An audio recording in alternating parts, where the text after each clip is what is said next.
Welcome to Detroit Table Talk. Listen, you caught me. I was trying to invite folks to the live. Um, so talk to me while I do that. I am just trying to invite people so that they can partake in the conversation that we will be having on today. It's depending on your side of the table. We're gonna have some conversations because I don't think people understand some of the stuff that takes place out here in Detroit land. You know, this week or this past, week has been a doozy. It has been a doozy. Some people have been just doing what they want to do. Um, um, hold on, one more. Hold your horses. Hold your horses. Um, there we go. Okay, now welcome to Detroit Table Talk. Today we're going to be having a conversation on some of the things that have been taking place this past week on social media. Y'all know, y'all will tire somebody out with what's going on up in these streets. Now, to start off, so if you don't know, we're just going to be talking about some current events. So, one of the current events that I would love to have a conversation about is what is going on in Chicago. What is going on in Chicago? We had a story to break this past week on y'all acting a fool out there. And we need to get to the bottom of it. Oh, I need to get to the bottom of it, okay? Not necessarily, but we need to talk about those children jumping on that parent and her children as they were walking home from school. Let's just pause for the cause because our children have gotten out of control. When you get to the point where you are abusing not just a child, but you are abusing a full grown adult, it's like, where have we gone wrong? What is happening where our children no longer respect themselves, other people, they're elderly, they're senior. I mean, our children just out here just reaping habit. And at some point, the households and the community have to grasp what's going on because we can't just keep saying, oh, they're young people. Now that situation has went on to a whole bully, level. Well, not only were they bullying the children, the mom has reported that she has been reporting this for over 2 years. 2 years. And you mean to tell me in 2 years the school has not stepped up? The school has not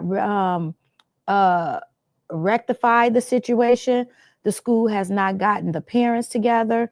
The schools have not decided that this is not the learning environment for you. What, if any, do you think the responsibility lies on the educational system?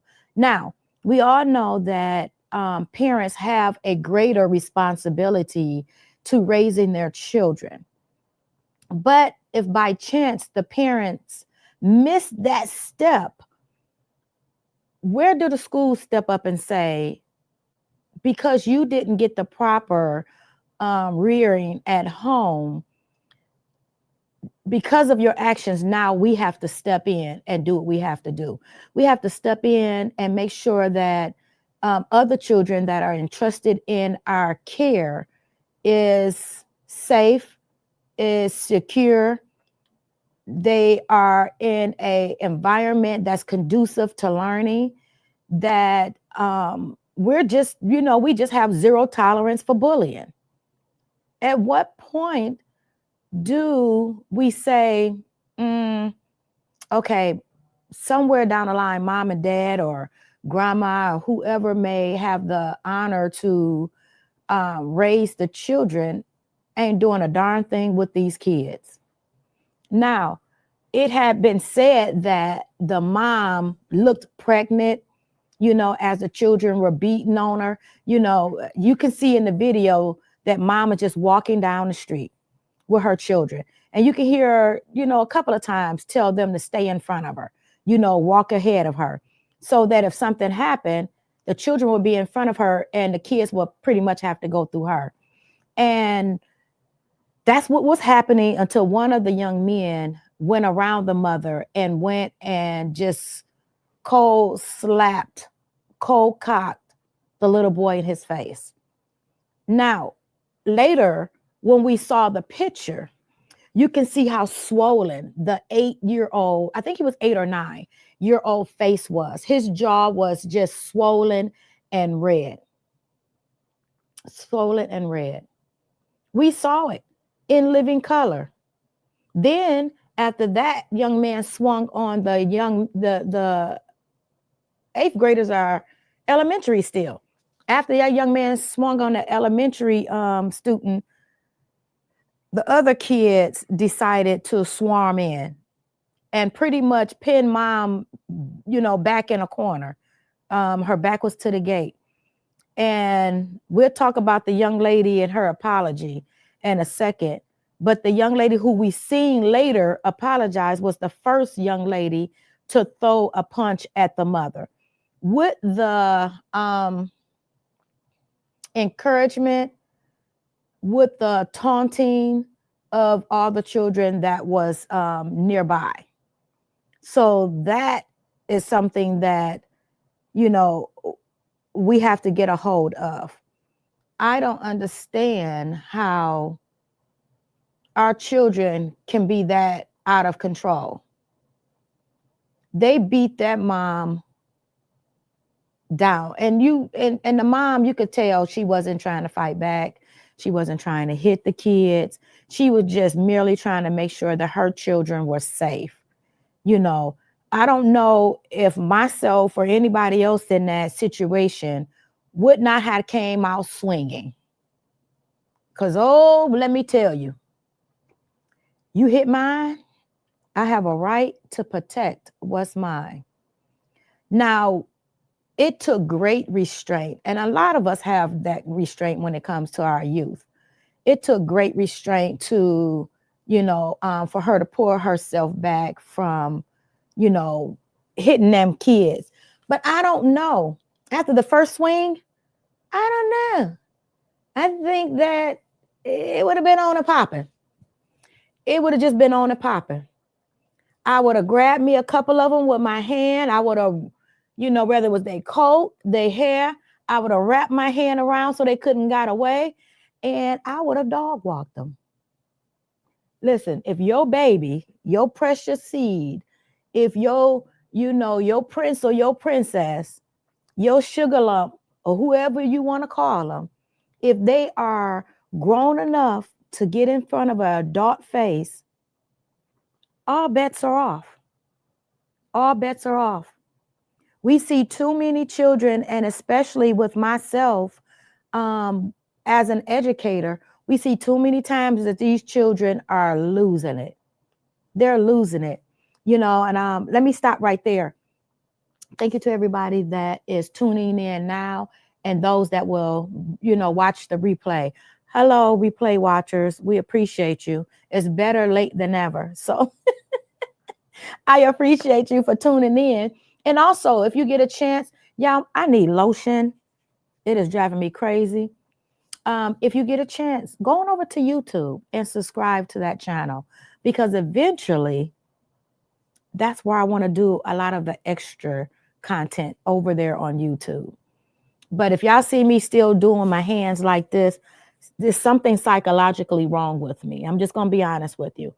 If I wash my hand in bathrooms and the soap is tough on your hands and it's dry, there's no way I can function. I have to have lotion, oil, something on my hands and my body, or I would be no good. So right now, I feel like I am no good because I took my lotion out of one person, put it in another, but forgot to put it back.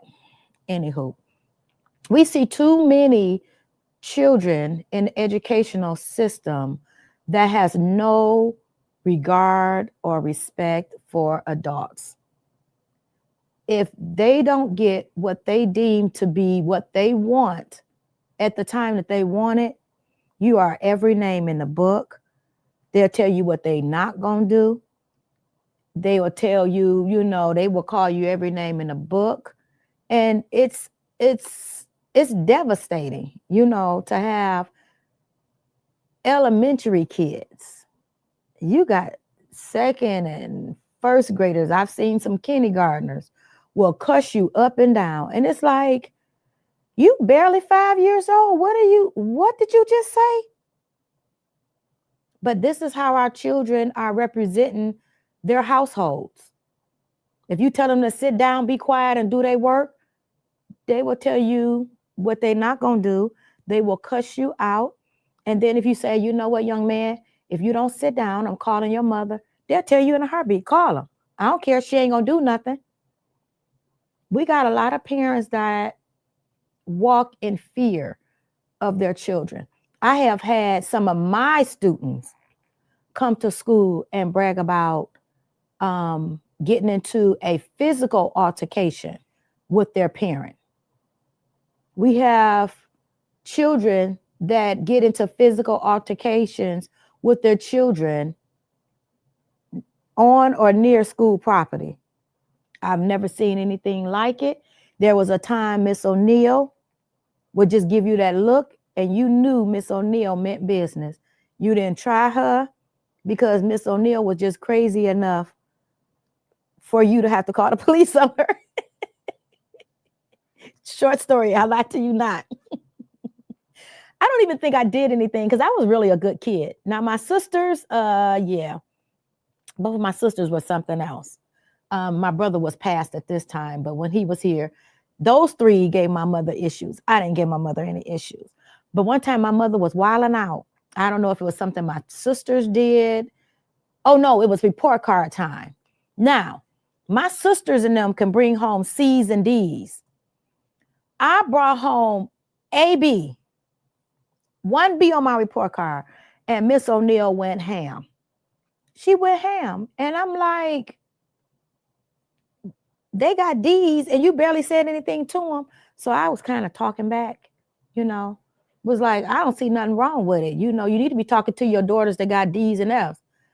And Miss O'Neill lost it. She was like, who do you think you're talking to? And I was like, am I up under my breath? You? So she was, she was going off and this and that. She said something that triggered me.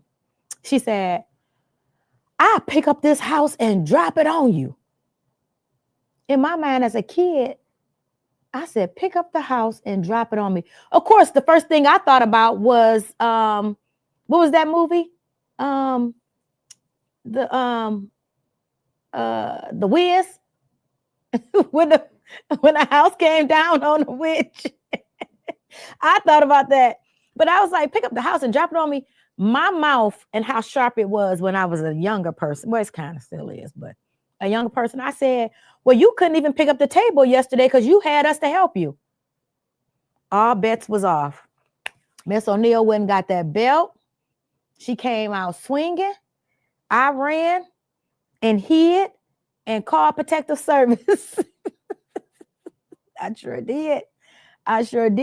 And I was on the phone talking to protective service like, this lady finna kill me and this and that or whatever. So the lady was asking me questions, well, what's happening? How many people are in the house? I'm thinking she gonna help me. This lady asked me questions and one of my little snitching sisters went and told my mama where I was hiding and told her, Carmen in there, she done called the people on you. So my mama say, oh, you called the people on me? She said, I'm finna show you. I'm finna give you something to tell the people. So I'm thinking in my mind, Miss O'Neill ain't that crazy. No, Miss O'Neill was that crazy. She came, I was hiding in the laundry room. She came in there with that belt, just a swinging. Now I'm on the phone with protective service. The young lady is asking me, what's going on? What's happening? My mother just swinging and stuff like that. That little white lady that I was talking to, that was trying to get all the information a second ago, she hurried up and hung up the phone. Do you think they came to rescue me? Nobody knocked on Miss O'Neal door. Nobody. Nobody came to the school to talk to me. No, no, nothing. Back then, we understood when our parents told us to do something, we did it. And if we didn't, we had neighbors that would assist. You know, if your mama wasn't around, your neighbors got into your butt. When you went to the school, and if your mama had to come up there because you was embarrassing her, the principal will walk out the room and act like they didn't know your mama or your daddy or whoever was crazy. Now, let a teacher call. The first thing they want to know is what you do to their kid. There is no accountability whatsoever. And it's actually really sad. Hey, Richard. Hey, Mark. It's actually really sad that a parent will automatically think that an adult has done something to their kid versus asking their child and the adult what's going on. Like, who has time to just make up situations about your kid? Now, mind you, my class is not the only class that you're getting phone calls from. There are 6 other classes that have also additionally called you, if not the same day, that I've called. But it's always the teacher's fault. Now, parents, I think that we teach our children so many things by our actions. When my children were younger and they came home, well, I don't know if that's a good example. When my kids was in school or whatever, because I didn't have bad kids, I kind of always believed them because they were surrounded with an educational system that was filled with Caucasian people. So, I didn't really, So, I would always, believe, but I would verify. So when my children would come home and do something, I would ask questions. But even with me asking questions, I would still be like, yeah, okay. I'll get on them. But I still kind of believe my children in a sense, because it wasn't that often they got phone calls. So when I did get a phone, it was usually just my oldest son. He was just hard-headed. He didn't want to give his cell phone up. He didn't want to put his cell phone up. So one day the teacher called. Another example, the teacher called. And my son came home. He was like, no, Mama, that's not what happened, this and that. So I'm believing him. So then I said, you know what? The next day I said, wait a minute, something don't sound right. I snuck up to the school while he was in her class. And I stood outside and I peeped through the window and I heard the teacher say, Mr. Curry, you need to put that telephone up and do your work. Mr. Curry told her she didn't pay for that phone. So she can't tell him to put his phone up. I said, I'm in the hallway. I'm like, I know you lying. I know that wasn't my son. So I said, okay, let me see what he gonna do. She's like, bring me the cell phone. Mr. Curry was like, no. She said, bring me the cell phone. Mr. Curry was like, no. That's when I walked into class. I said, what did she ask you to do? So I told my son, I grabbed him up, but I had to kind of not snatch him up too hard because we were out there with all the white folks in Canton. So I snatched him up. I said, so you got me up here thinking that these people up in here are picking on you and you up in here being disrespectful? I told the teacher, I said, it won't happen again. I took that brother home and I dusted him off real good. We never got another phone call. Matter of fact, I told him, I said, if I get a phone call or if your report card go up under a B, you come into Mama's homeschool. And he brought his report card home. Brother had a C. He was homeschooled from that point on. until his senior year, and he was able to go back with his class or whatever and graduate and stuff like that. But I'm saying all that to say, we have to believe but verify, what our children are saying. In that situation in Chicago, when the kids, first of all, was telling the teachers what took place, it is so important for a teacher to investigate what's going on. When a kid say, Miss Evans, such and such hit me, or such and such slapped me, I can't say, okay, go sit down. No, I have to find out what happened. So I usually remove the kids from the classroom. I'll go out in the hallway. That way, the whole class is not egging them on. I'll ask questions. What happened? Okay, you just slapped him out of the blue. Did you do anything for him to slap you? I just want to know the whole story. Then the students that are around, I ask them, who wants to volunteer and write a statement? And if they write a statement, I read over the statements. And if we can't handle the situation right there, I call the dean. I will text the dean. I will text the AP. Come get these kids so we can find out what's going on. I tell my kids on a regular in class. I tell them on a regular, pretty much every day. What we're not going to do is hit, abuse, or humiliate, or harass, or bully somebody's child. That's what we're not going to do. If these parents trust these kids in our class, it is our responsibility to make sure that their children are safe. Now, if we don't, or we can't keep them as safe as we're supposed to, then we have to find another way for that other child to be educated. Now, that's one thing I draw the line at. Your kid not going to get hurt in my presence. But what makes this story so sad is the child complained. The mother complained 2 years. 2 freaking years, over 2 years, just to go up to that school, sick and all, because later on we found out the mother has sickle cell. But you can tell looking at the mother that she didn't feel well. To walk her kids home because they didn't have a vehicle, to get jumped by some pissy tail kids.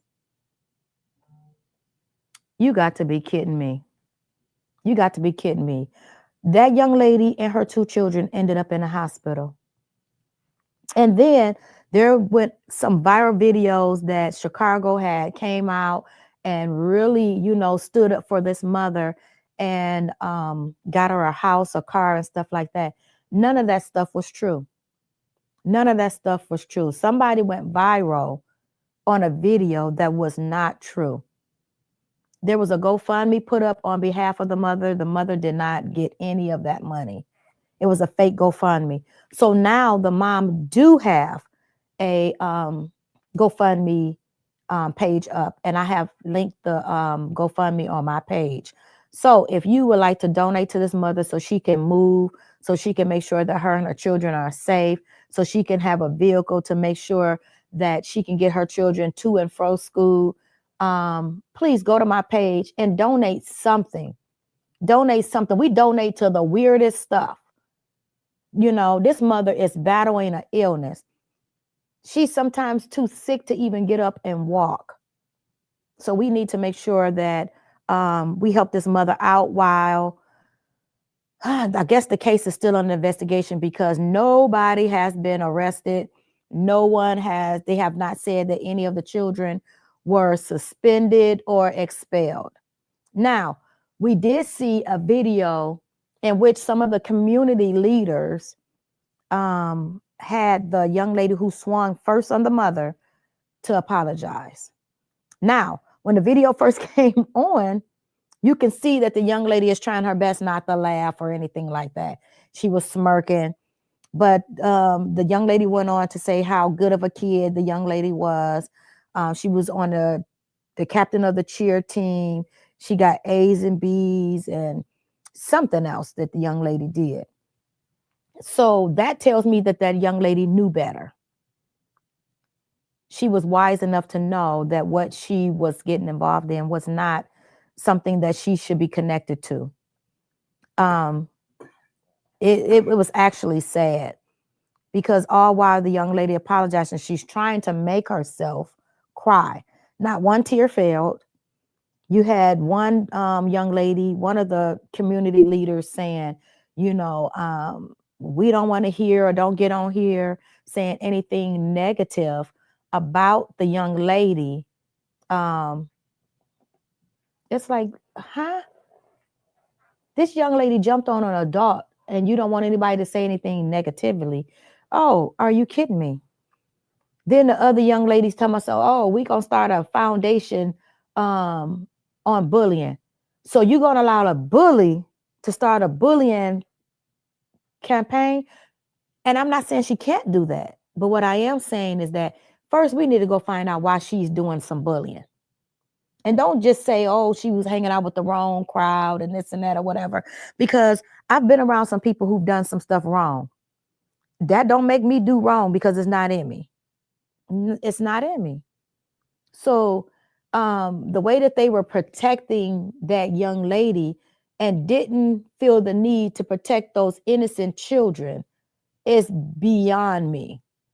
And since that story, 2 or 3 other stories have come out, same city in Chicago, one young man, life being unlived.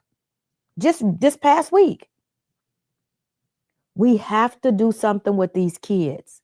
Now, I know it's been reported that a couple of those kids were with their mother squatting in an apartment that they used to live in, that the children was allegedly seen, throughout the apartment complex, smoking weed, drinking, staying out all times of the night. And I understand that if they don't have anywhere to lay their head at, maybe there's no supervision.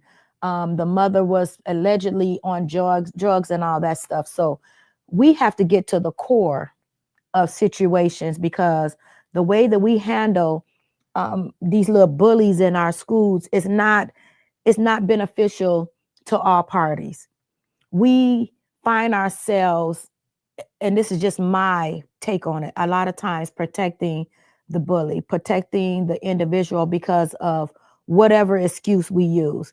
Oh, well, they're having some issues at home, or they are 504, or they are in special ed and this and that. We can't do that. We can't do that.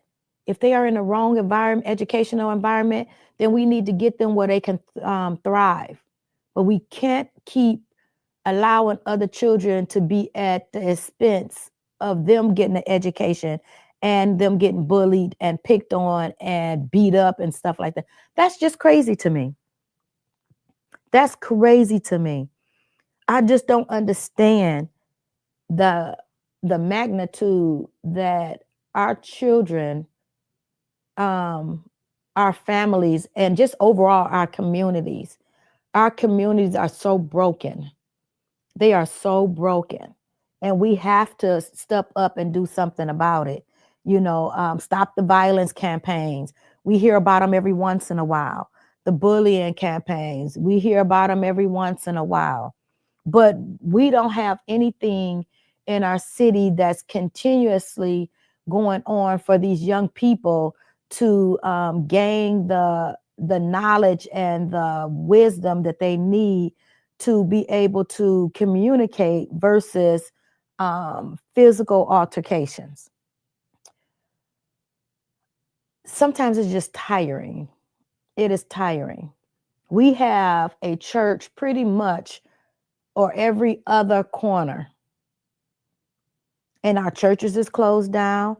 Half of the community centers are closed down, and the ones that are open is pretty much predominantly occupied by adult basketball games, where they have kind of pushed our children out because of maybe the money, or I don't know what the issue is.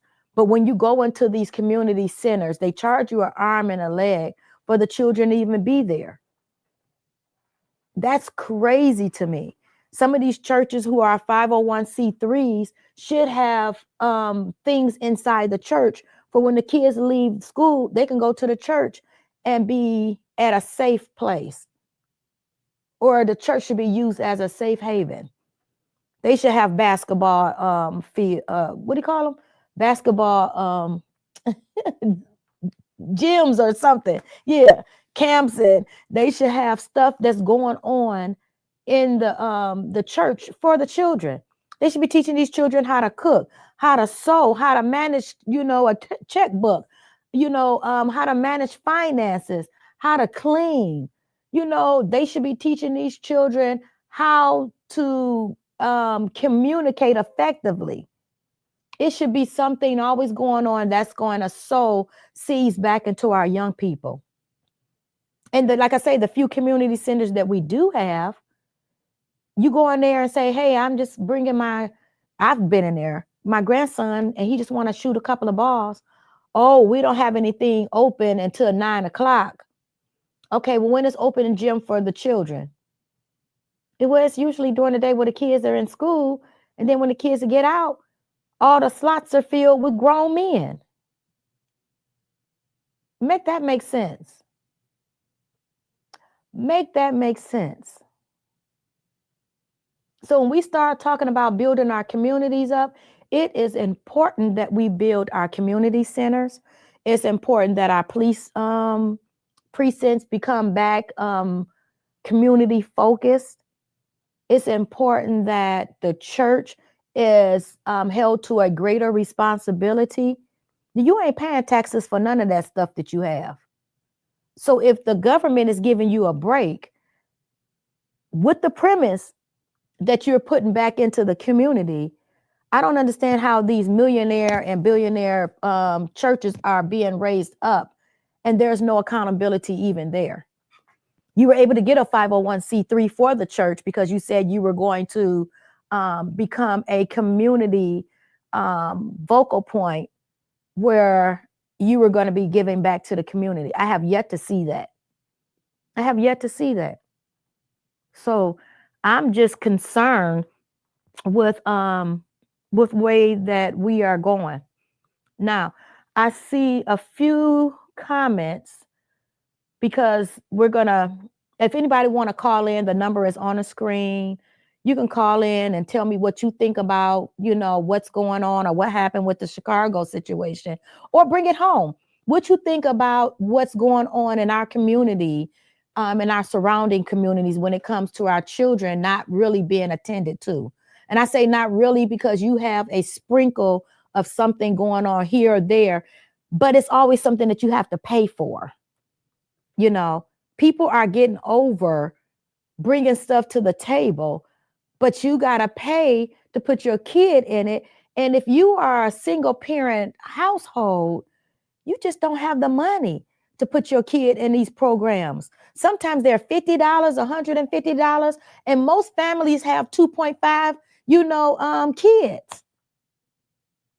That's a great dent in the family budget.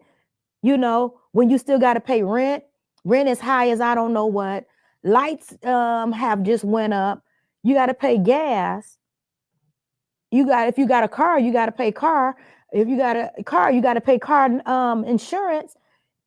We are being drained from every area. And the only people that are suffering is the family. The family is suffering, and our children are really suffering because nobody is home with them. So now they're creating things that they can do for themselves out in the community. So, Richard, hello. Thank you for always coming to Detroit Table Talk. Richard's podcast is today, Sundays at 6:30, Balling with Rich on Podcastic. And he's the only person that I would shout out another podcast, that's not up under the umbrella that I'm up under. And that's because he faithfully watches Detroit Table Talk and always talks about Detroit Table Talk. I thank you and your wife for always doing that. I appreciate you.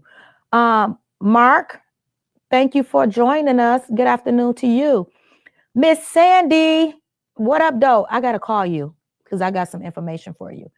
And Dr. Vatanji, she always support me. I can't thank you enough. Thank you. Miss Sandy said our community needs healing and prayer.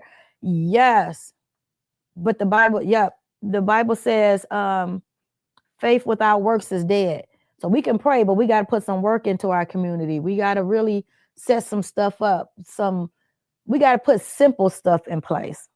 Like parents shouldn't have to jump through so many loops to get their kids involved in what's going on.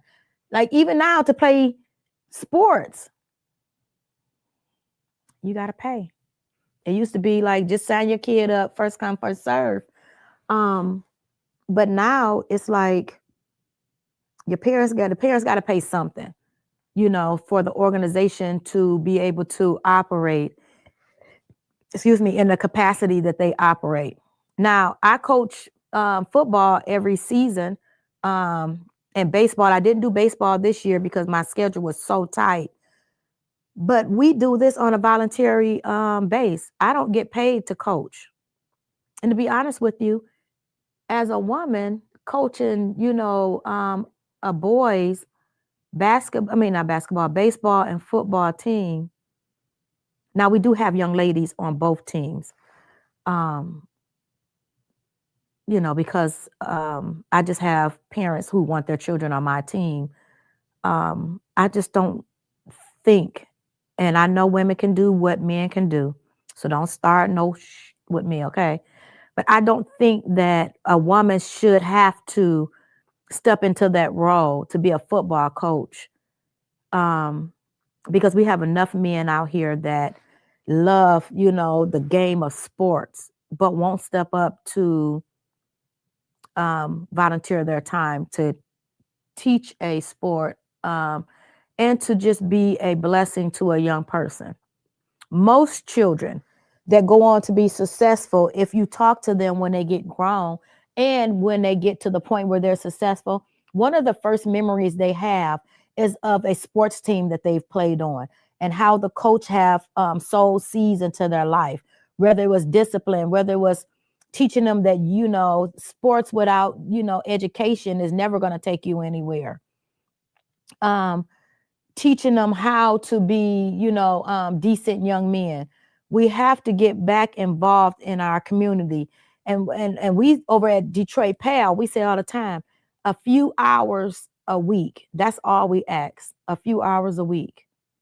We need your support. We want to get as many kids who want to play a sport at a place where they can play a sport, because they get so many lessons while playing the sports. And some of the stuff that they can transfer back to the educational setting is teamwork, just building them up to be successful in working together and how they see themselves and how they carry themselves, discipline. We need that when it comes to our children. Dr. Batanji said we need activities for the youth. We do. Miss Sandy said correct. Back in her days, we had the YMCA to go to. We sure did. The YMCA and the YWCA. The YMCA was for men and the YWCA was for women. We need something for these kids to do. Balling with Rich is at 5:15 now on podcasting, 5:15. But every week we had swimming lessons. We would go up to that community center and we would go from one room to the next. We would swim. We would go sit in the sauna. Then we'd go play basketball. Then we'd be playing volleyball until it was almost dark. And the community center would literally make an announcement. You got so many minutes before the street lights come on. Because in our day, my mom and them didn't care where we was. Well, they cared where we was. But one thing for certain and two things for sure. You better be on that porch when that street light came on. If she had to come outside and get on that porch and yell, wherever you was, you better hear when she calling you. It was no, oh, mama, I didn't hear you or anything. If you didn't hear, that means you were somewhere where you wasn't supposed to be. You weren't allowed to be in somebody's house, and you weren't allowed to be so far where if your mama came on the porch and called you and you didn't respond, Oh, that was an ass whooping. It was no discussion. Forget my French, but it was no discussion. You was going to get lit up that night. You was going to get lit up. So I agree. My son was in the Boy Scouts, and it was more mothers than men. I was part of the Boy Scouts where I lived on Plymouth and Greenfield. I lived on Sussex. There was no, that's my grandson's thing where he trying to drive a point. He only 7, he'll be 8 in December the 6th. But he like, there was no Girl Scouts over there. So it was only a Boy Scout. So my cousin used to go to Boy Scouts. So I used to be there every day. And I wanted to join, but they told me I was a girl and I couldn't join. So I took it upon myself at the age of 12 to find the number of the corporation. And I called, and they did verify that there was no Girl Scouts in my area where I can walk to or catch a bus to. So they had to, by default, allow me into the Boy Scouts. So I was the only girl that was connected to the Boy Scouts. Now, they did not let me go on their little camping excursions. I was excluded from that right there, but I was part of the Boy Scouts. Proudly. But no, we got to do better when it comes to our children and the community. Hey guys, can I get you to share the live? Because we want to go to our next subject. This is something else that was pretty big this week. We had a well-known influencer get engaged this week. Congratulations.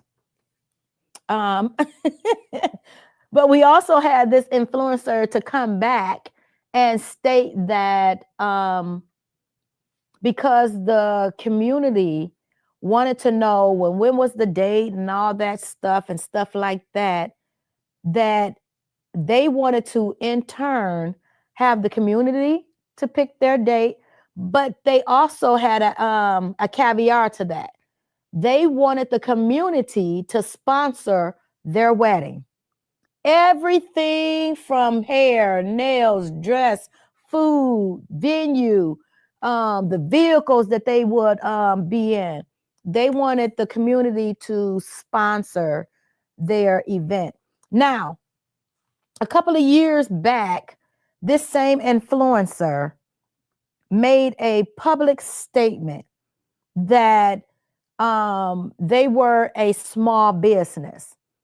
And by them being a small business, they thought that it was appalling that someone would want him to do work for promotional purposes. And he thought that it was improper for someone to request that a small business give their business for sponsorship and not pay for the small business product or services. Now, fast forward up to now, this person has a totally different attitude now that this person wants the community to sponsor them. Now, I don't know how you feel about that. You can always call in. You can tell me, you can type it in the comment section. I have my opinions on that. And it's twofold. I do believe that barter, being able to barter with somebody is a good thing. If I do this for you, then, you would do this for me. A mutual bartership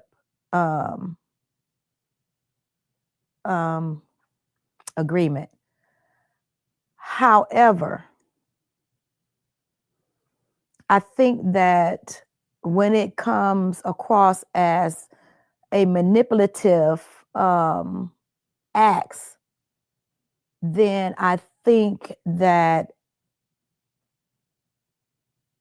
people should be careful not to be used.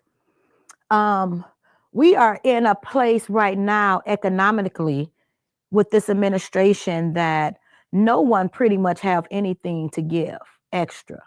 And if you do, you are extremely blessed. You are extremely blessed.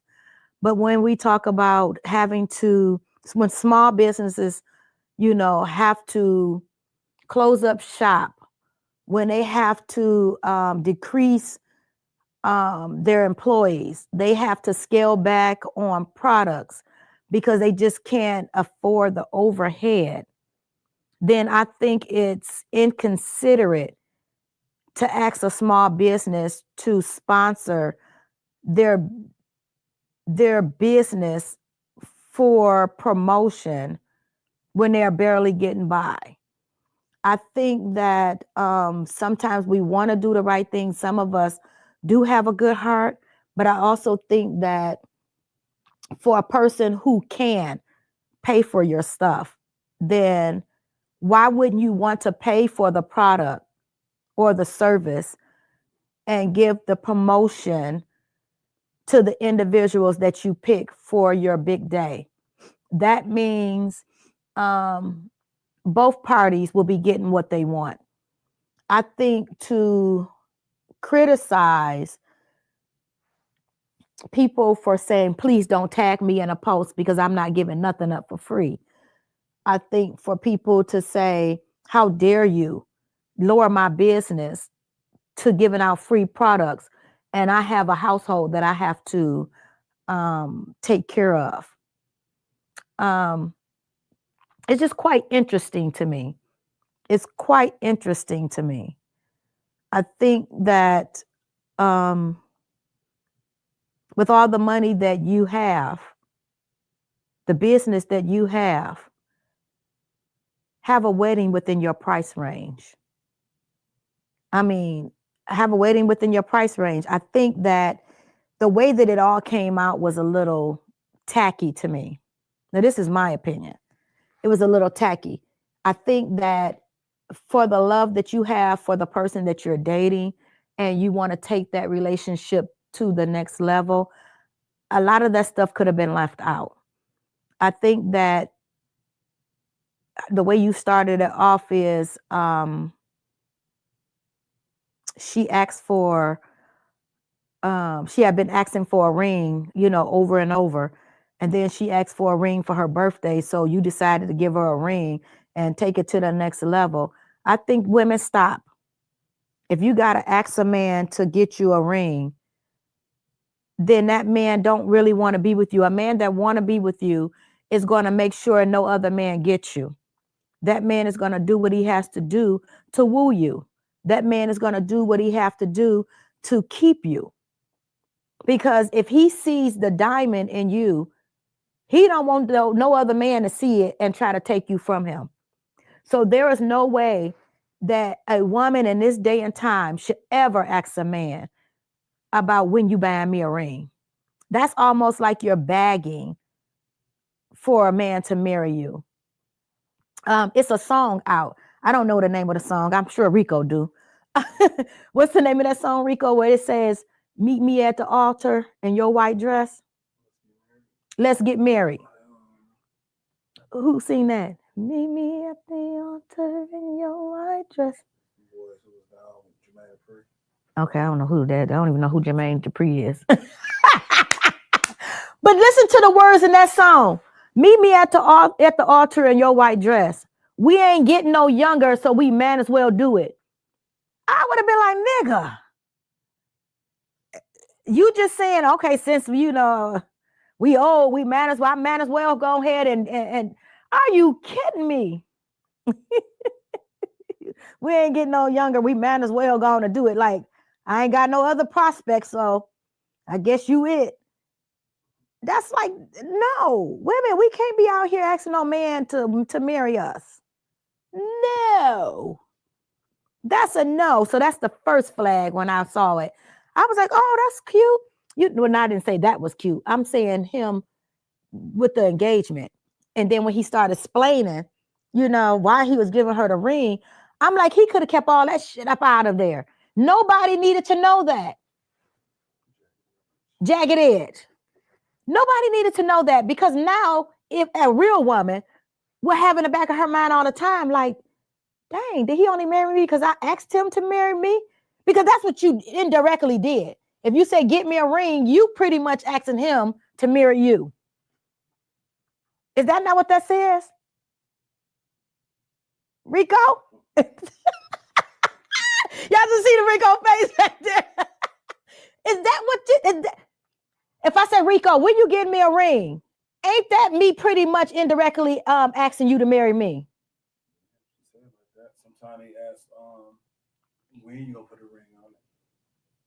But even if you have to ask when you putting a ring on it, baby, he's steady still. He's trying to keep the coast clear. He's trying to see if it's anything out there better before he do what he gonna do. Okay? They better put a ring on it, because my dealership is closed until they do. All right, baby? Promise you. No, women, we got to think of ourselves more highly than we do. And I know the Bible tells us not to think of ourselves more highly than we ought to. But in that also saying, we are valuable. We bring value to, whoever is in our life. And you should never think anything different.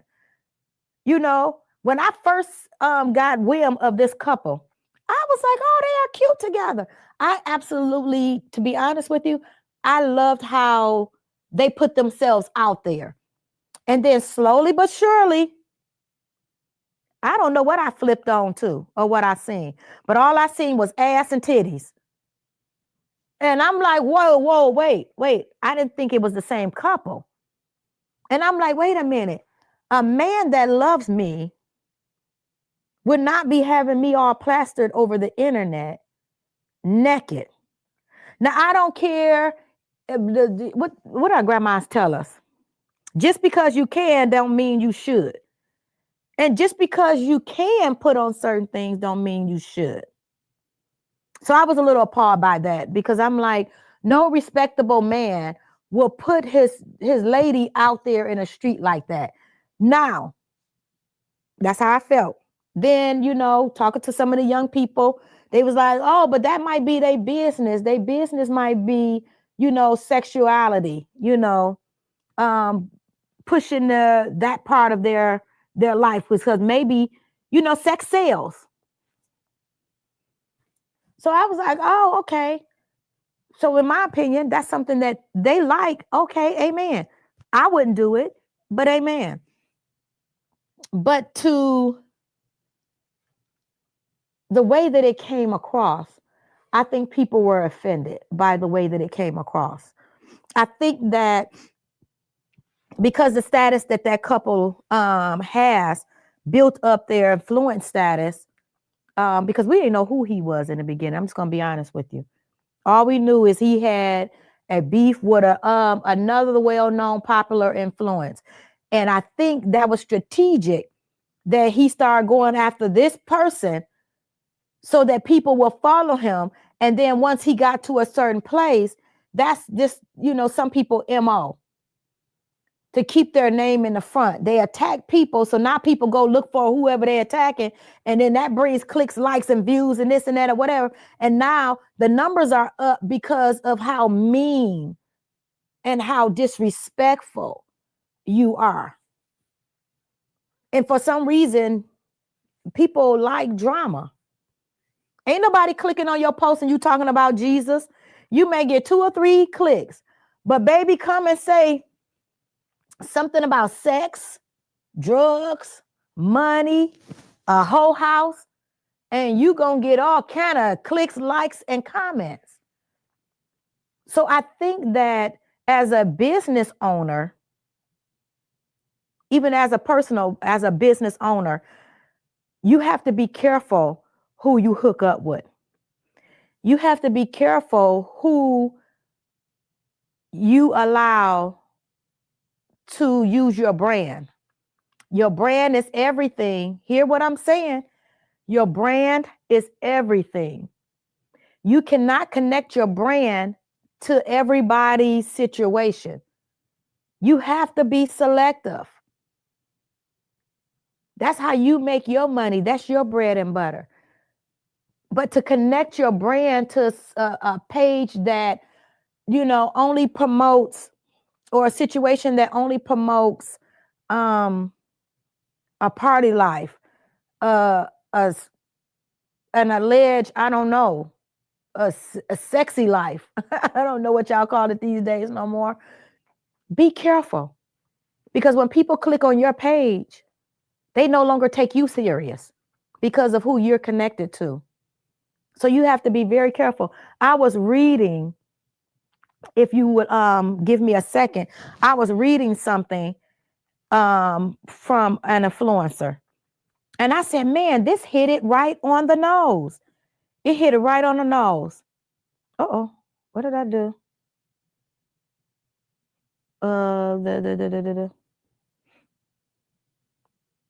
No, this is not it. Hold on. What did I do? Did I delete it? Oh, let me read this to you. And this is for all small business owners. When you think about connecting with people for, as a sponsor, or for sponsorship, and as a to be a brand ambassador and all that stuff, you want to consider stuff like this. And I'm going to read this for you. It says, Black businesses and entrepreneurs are already operating at a disadvantage. Although Black America make up more than 13% of the population, Black-owned businesses receive less than 2% of venture capital funding and face loan denial rates, nearly twice of their white counterparts. We are consistently underused, underexposed, undersupported, and undervalued. Most of us don't have the cushion of major brands backing us, which makes our reputations and partnerships even more critical. Did you hear what I just said? Most of us don't have the cushion of major brands backing us, which makes our reputations and partnerships even more critical. That's why typing a small business or asking a small business to partner or sponsor something is, or to your platform, is only risky. It's harmful. It's not just risky, it's harmful. His reach isn't large enough to create meaningful impact, and the platform itself is widely seen as controversial. I was just saying that. Inconsistent, and often the punchline of a joke. No entrepreneur looking to build something suitable should attach their name to that. It comes off as explosive and completely tone deaf, especially given the economic instability and political hostility Black businesses owners are already navigating. What makes it even worse is the hypocrisy. He's publicly criticized the same behavior he's now engaging in. You can't condone something one moment and try to profit from it the next. It's disrespectful to the community and damaging to the entrepreneurs who deserve better. Black business owners and entrepreneurs deserve better. We have to get to the point where we are accountable. We are accountable to protect our brands.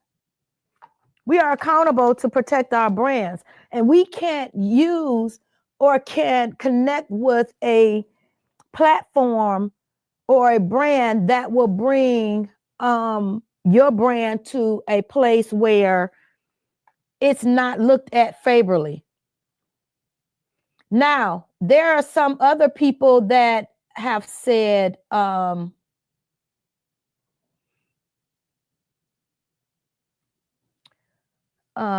me see, what does this say?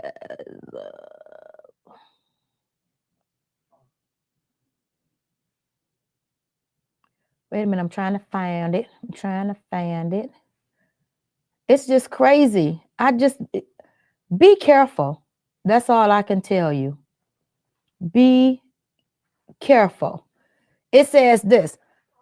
This is what somebody wrote on their page. A Detroit-based influencer recently asked businesses to sponsor their wedding, claiming it would be a great promotion for their companies. These type of requests are not new to us at whatever brand.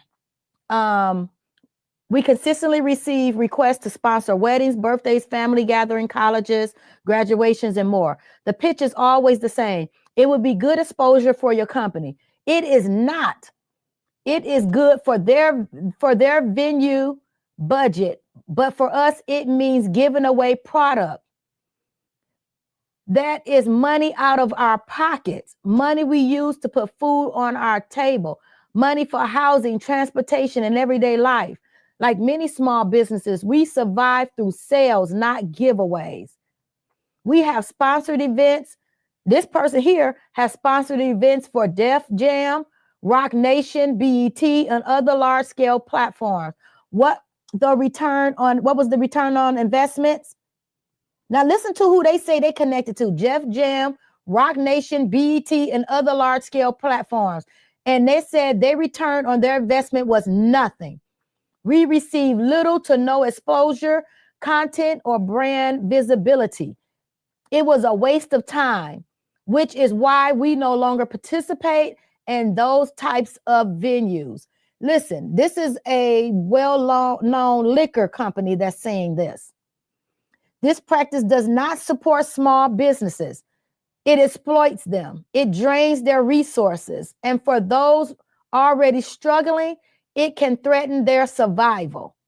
Most of these requests come in last minute, leaving us scrambling to make it happen for their benefit. That was the case with the Essence Festival.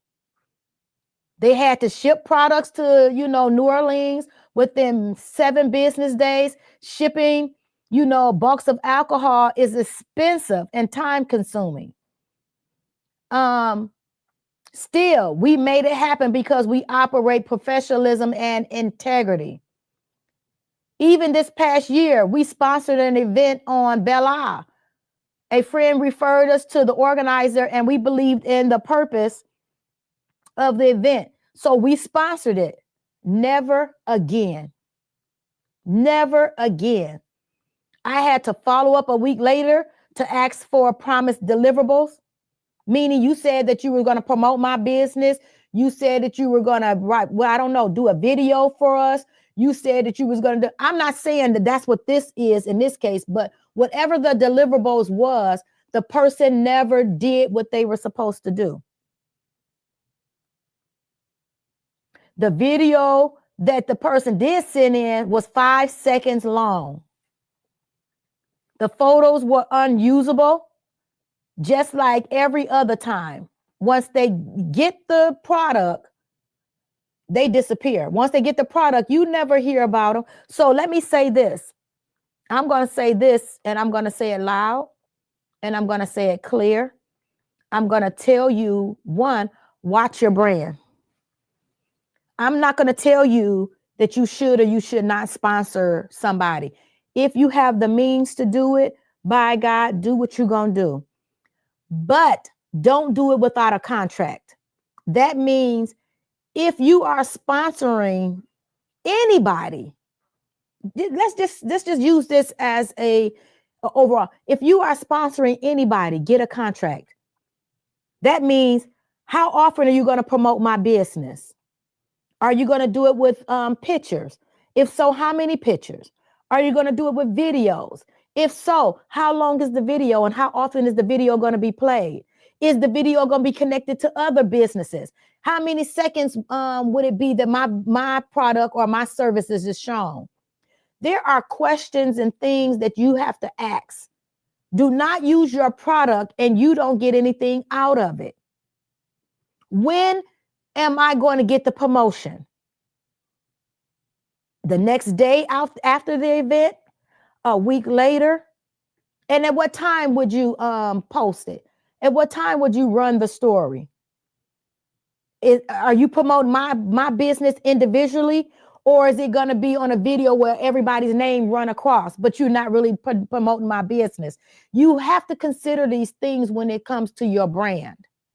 Don't be out there willy-nilly knowing that you're struggling, thinking that you sponsor something, these people going to run to your business. That's not true. A lot of times when you see these people on here reviewing food, I'm not talking about people who go on there and buy food and then want to give you a review on the food. I'm talking about people who are being paid to come review food and give favorable reviews. You can't trust what they say. You can't trust what they say. Then you got to ask, are you going to give a favorable review or are you going to give a true review? These are questions that you have to ask. You can't just be out here connecting your brand to something and somebody. Be smart. A lot of you small businesses or small Black businesses is holding on by a thread. Instead of giving your products and services away, why don't you promote yourself? Get up every day or at night. Do 5 or 6 different videos and put them where they're time release. See, some people think, oh, they on the social media all the time. I had a guy say that to me. He said, woo, you on social media all the time. I said, but I'm not. He said, but I see your posts all the time. Baby, there's a thing called time release. You make up these quotes, you make up the videos, you make up pictures, and then you go and you put in there the date and the time you want Facebook to release it. So people think you're on Facebook all the time when you're not. You're spending a minimum amount of time to get your information out. So why don't you do something for yourself? Ask your family, your friends to share your stuff. Pay to get your stuff promoted. We have a lot of podcasts. Some people have a greater reach than others. You know, be a sponsor here. Sponsor your product here for little to no money. And we'll run your ad. We'll run your video. And you can get your product out there. And I would constantly talk about your product, especially if it's good, without you paying me, because I'm also about connecting. I'm also about networking. So when you see me on here, I'm always giving somebody free promotion, because that's what I do. So before I let you go, I want you to really consider some of the things I said. Invest in our young people and invest in yourself. That's it in a nutshell. Okay. We absolutely love you over here at Detroit Table Talk. We want you to make wise decisions.